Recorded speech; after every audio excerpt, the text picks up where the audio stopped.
అర్జునుడు తను ఉండగా వెనక ఇన్ని దెబ్బలు తింటే తట్టుకోలేక పగ్గాలు విసిరి బారేసి ఒక్క దూకు దూకాడు కిందకి. ఆ దూకేటప్పటికి ఆయన కడుపులలో ఉన్న జగములు ఊగిపోయి ఆయన కుండలములు ఇలా ఊగితే ఆకాశం అంతా కాంతి కప్పుకుంది.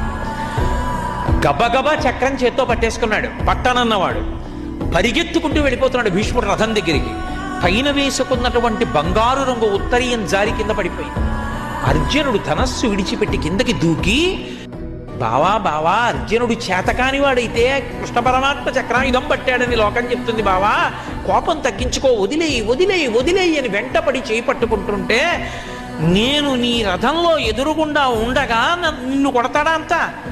ఇవాళ కరికి లంఘించు సింహంబు కరణిమెరసి, ఏనుగు కుంభస్థలం మీదకి దూకి సింహం ఎలా తన పంజాతో కొట్టి ముత్యాలు చిందరవందర చేస్తుందో అలా నా చక్రధారలతో భీష్ముడి కుట్టుక కత్తిరిస్తా.